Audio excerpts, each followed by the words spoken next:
afternoon and happy Friday, everybody. So glad you're here with us today. This is the Early Edge in 5 powered by SportsLine.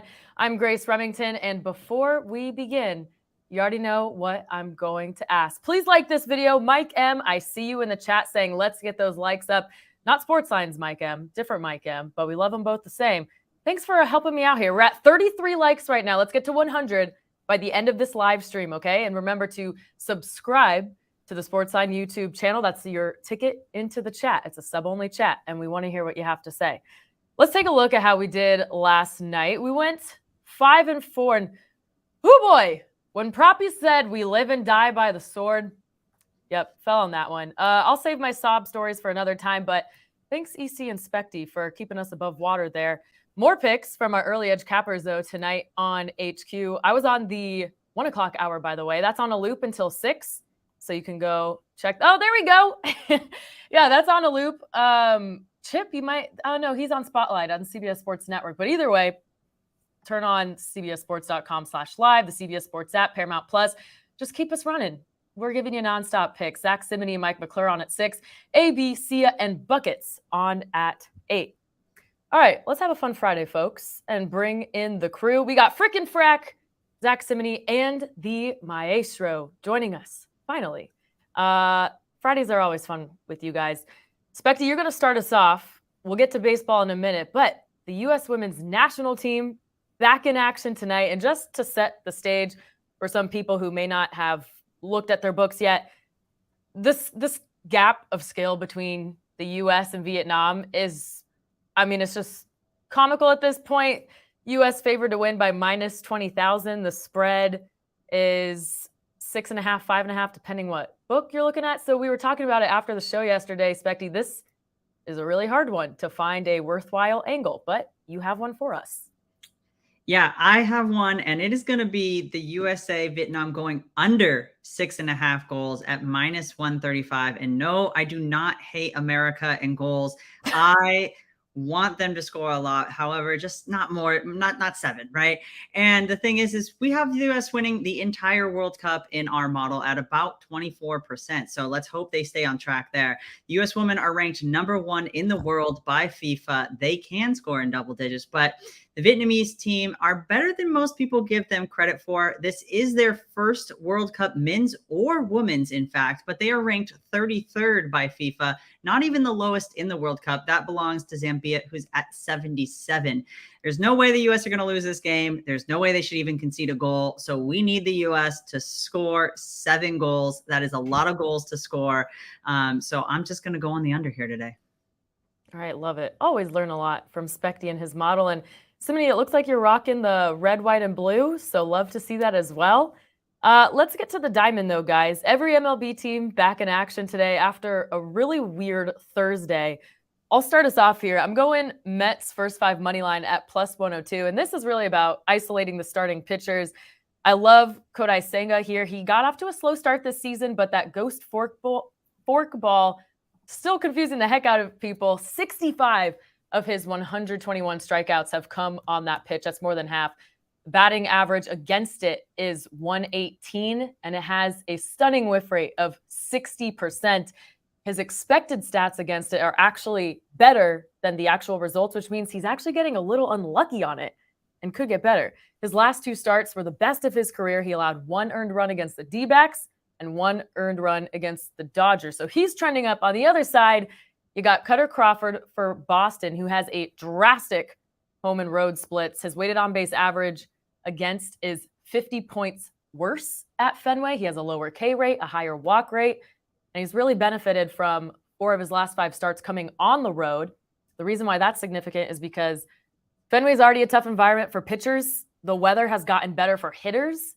So now he hasn't pitched in the tough environment with the tough weather for a month. Going to be a rude awakening for him. So I'm taking Kodai Senga and the Mets on the first 5 money line. All right, who we got next here? Zach, you got more winners for us on the diamond. Mix it up a bit. We got a money line bet and a prop. What you got for us? Yeah, I'm going to go with the San Francisco Giants minus 150, minus 155, depending on the book you look at, against the Washington Nationals. Their third straight road series post All-Star break, but they've been good as a favorite on this stretch. They're 5-1 as a road favorite post All-Star break, facing a Washington National team that's been a wreck. They're giving up close to 9 runs per game. Post break, Jake Irvin on the mound. You may look at his first start against the San Francisco Giants, which was just his second start of the season. Pitched very well, but that was a long time ago, and this is a Giants team that has been a cash cow. The first game of a road series, they have cashed 10 straight times. I'll back to San Francisco Giants. And our second play is going to be a pitcher prop, Ben Lively of the Cincinnati Reds, under 3.5 strikeouts, plus 105. He'll face a Diamondbacks team that played very well against the Atlanta Braves, came very close to having a road series sweep. And you look at Lively, his pitches are down in 4 straight starts. His last start was just 57 pitches. So the Reds are managing him. I don't think he's going to get past 4 innings. And then you look at who the Diamondbacks faced yesterday, and Spencer Strider, their leader in strikeouts. I think they're going to be having the green light, say, against Ben Lively, to go under 3.5 Ks. Yeah, Zach, I was looking at Ben Lively after you turned in that pick. His fastball is not as lively as his last name, 90 miles an hour, and it's had 6 home runs, 7 strikeouts against. So love that pick there. EC, yesterday I learned it the hard way. If I'm going to bet the board publicly, I got to have the stomach to do it. I think you're the only one here who can do it. And you had 2 picks yesterday. You're going to fill half the recap screen today, so Let's hear it. Well, Grace, how I always say there's an almost win. Well, I kind of had the opposite of that yesterday. I got a lucky win. I don't know what you call that when you get one that you probably shouldn't have had, but we had that yesterday going 2-0. So we're going to try to go and get some winning again here on Rigged Friday. Apparently that's what happens in baseball. So I've been told in the comment section on our YouTube videos. I'll leave it at that. Okay, let's start with the Twins. Edward Julian over 1.5 hits plus runs plus RBIs at minus 105. Hits leadoff for the Twins against right-handed pitching. He has a 336 average against righties. Lance Lynn, who he's facing, is allowing lefties to hit 333 off of him. And Julian has multi-hit games in 5 of his last 7 starts in July. I think he's going to get at least 1 hit and a run and go over this number at minus 105. Then we have Chas McCormick of the Houston Astros over 1.5 hits plus runs plus RBIs at even money. He is 2 for 2 lifetime against JP Sears with a double and a home run. He has a 7-game hitting streak and is hitting 339 against lefties, just absolutely crushing him. He's over this number in 5 of his last 6 games. Let's roll with the hot streak and hope he continues his nice hitting against Sears. And finally, it's a Friday, so why not do a get a hit parlay at plus 155 on FanDuel? Gleyber Torres, Andrew Benintendi, and Mickey Moniak. One quick note on each of them. Torres has a hit in 10 straight games in 14 of his last 16. Benintendi, 4 of 8 against Joe Ryan of the Twins, and he has a hit in 9 of his last 11. And Moniak has a hit in 11 straight games and is hitting a whopping 362 against righties. I'm feeling really good tonight, Grace. But then again, you never know coming off a 2-0 day. Is it going to be the start of a hot streak or something else? We never know about anything with you, EC. We just, turn you on and let you run. So I hope we're full of green check marks tomorrow, but we'll find out. All right. Well, the Maestro is here with us today. So EC, that's why I couldn't give you the Maestro seat. Any other 2-0 day, it would have been yours. But Larry, please, what you got for us? Well, Grace, first of all, I love the way you say Maestro. And second of all, I have some breaking news that I am replacing Mike McClure on the 6 p.m. HQ show, because I don't know if you know about Mike's luxury building in downtown Nashville. If you haven't been there, you need to check it out with the pickleball course, the tennis courts, the multiple pools, the jacuzzi. However, they don't know how to run a fire test. The elevators are shut down and they can't get them working again. Mike does not have access to his building. We're monitoring the situation right now and pulling for you, Mike, to get into your place very soon. And I love who is ever producing this show and making those graphics. I'm going to get to my 2 picks really fast right now, and I'm going to play the Mariners against their old friend Yusei Kikuchi, first time back in Seattle, because if you look at who gives up the most homers in baseball after Lance Lynn, it's Yusei Kikuchi, 22 homers in 19 starts. 13 homers on the road in only 51 innings. He's just been much, much worse away from home. Bryce Miller got it together for the Mariners last time out, and the bullpen very rested because of what George Kirby did last night. So I'm going to play the Mariners on the money line, take care of the Blue Jays. And then also out west, I'll play the Angels, but I'll play them on the run line. The Pirates had a shocking outburst that really hurt me and a lot of other people I know on Wednesday afternoon when they got to the Guardians bullpen for 7 runs, but they still only scored 28 runs in their last 10 games. This is a terrible offense. So Ohtani coming off 2 bad starts, but this is a golden matchup in terms of his strikeout rate, in terms of everything. So I like the Angels. And Oviedo on the other side for Pittsburgh, he walks a lot of batters, especially on the road. The Angels way, way up there in walk rate. It's not just Ohtani who draws the walks. They're a patient lineup.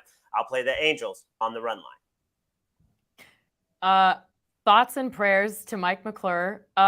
He's in the chat. I don't understand the no stairs thing. I think everyone kind of realized that at the same time. Does anyone know what floor does he live on? The top, it's high right? up. Yeah. No, he's in good shape. He would walk it, but he doesn't have access to the doorway either. Yeah. If it's like the 30th floor, if you could have his apartment, but you had to take the stairs every single time that you went and left the building, would you do it? I wouldn't leave the building. Hey, let me just say real quick. I've been to Mike's place. It's at least 35 stories up. Like it's a height, boy. It's a height. Yeah, they're spending all the money on the pickleball, the jacuzzis, not the staircase. I think that's what happened there. Okay, but thank you, Larry. And it's true. I do not know how to say the word maestro, so we're just going to keep rolling with it for the rest of the time. Before we get to the recap, guys, I do have a favor to ask all of you watching. The Early Edge is a nominee for the Best Sports Podcast category in the People's Choice Podcast Awards. Love you guys so much for tuning in. You're the ones who make this show successful, so it'd be great if you could nominate us to advance to the final round of voting. To nominate the Early Edge, go to podcastawards.com/app/signup. Scroll down to the sports category. You can vote for us there. The entire process takes 30 seconds. The link to that is included in the top of the episode description. You can also use the QR code on your screen. Again, that's podcastawards.com/app/signup. And thanks again. All right, now here's the recap, guys. And what did I tell you? EC is back, taking up half the screen. We are starting with Edward Julian over 1.5 hits, runs, and RBIs. You can find that in the White Sox Twins. Chas McCormick over 1.5 hits, runs, RBIs in the Stros Athletics. And the Friday to get a hit parlay at +155. The Yankees, Gleyber Torres. The White Sox, Andrew Benintendi. And the Angels, Mickey Moniak. Spector giving us a little bit more to root for tonight in the FIFA Women's World Cup. USA Vietnam to go under 6.5 goals at -135. The Maestro, I should just emphasize it even more from now on. Mariners on the money line, home against the Blue Jays at -115. Angels on the run line, home against the Pirates at +100. Zack Cimini's on the Giants money line at Washington at -150. And the Reds, Ben Lively, under 3.5 strikeouts at plus money against the D-backs. And I got you on the Mets' first 5 money line against Boston at +102. All right, that's going to do it for this episode of The Early Edge in 5. The Early Edge will be back tomorrow morning at 10 a.m. Eastern. We're on a break through the weekend. We'll see you back here on Monday. Don't forget to tune in to CBS Sports HQ at 6 and 8 Eastern tonight to see the rest of our gang live betting the board, giving out some more picks there. For Spector, Zack Cimini, the Maestro, and EC, I'm Grace Remington. Thanks for watching, and we'll see you at the pay window.